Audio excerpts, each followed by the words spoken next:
Canto 21. Summary. After the eagle from the sphere of Jupiter finishes his speech, Dante looks to Beatrice, but instead of finding her smiling as she had been, her face is still and expressionless.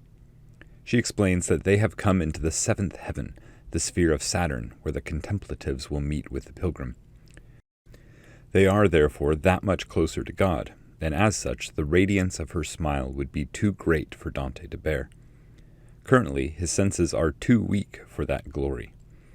Suddenly a ladder, or staircase, appears before them, with souls descending from above. One soul draws near, giving the pilgrim opportunity to converse with him. Receiving permission from Beatrice to speak, Dante asks the soul why he has come so near, and why there is a great silence that hovers over this sphere. Until now, each sphere has been filled with singing and dancing. Here, however, the souls descend in silence. The soul answers the second question first. Just as Dante could not bear the brilliance of Beatrice's smile, so too he could not bear to hear with his mortal ears the glory of the music sung here. As to the first question, the soul has come to delight Dante with the words and light that adorn him, as a manifestation of his deep love for the pilgrim. Dante asks him why he in particular was chosen to meet the pilgrim here. The soul tells him that no one, not even the highest seraph in the divine court, could tell him this. For the why of God's choices are so deep within his own divine counsel, no created eye can see it. Resigned to this inability to know the deeper things, Dante asks the soul who he is. It is Peter Damian, or Peter the Sinner, the 11th century Benedictine monk who became a cardinal under Pope Leo IX.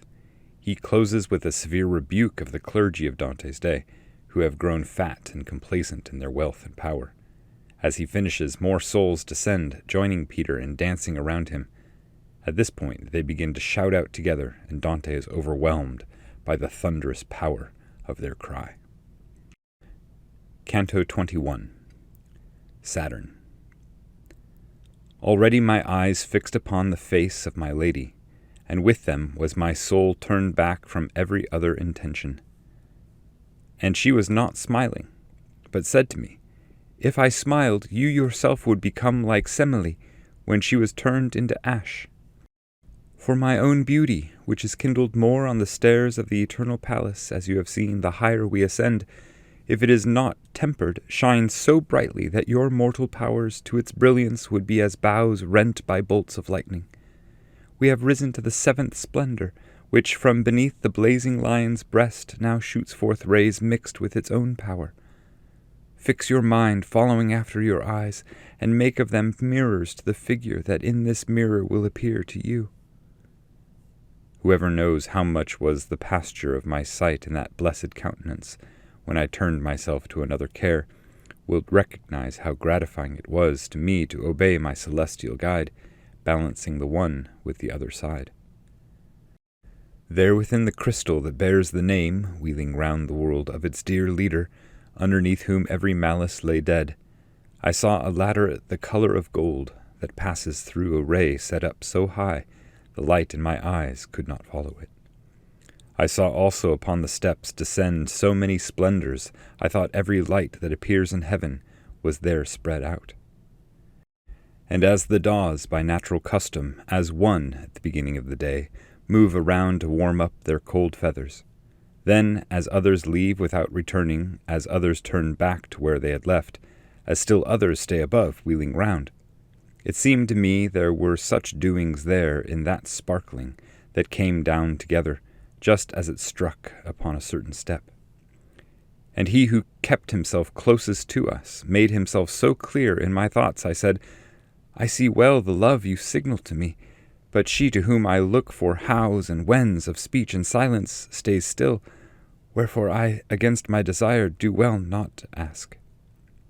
At that she, who had beheld my silence in the sight of him who sees everything, said to me, "Unravel your warm desire." And so I began. "My own deserving makes me most unworthy of your answer, but by her who grants to me the asking, blessed life, you who remain out of sight within your great gladness, make known to me the cause that has placed you so near to me, and say why in this wheel one keeps quiet the sweet symphony of this paradise, so devoutly sung down through the others. Your hearing is mortal, as is your sight, he answered me, wherefore no one sings here for the reason Beatrice has not smiled. Down along the steps of the holy stair I descend so far as to make for you feast of the words and light that adorn me.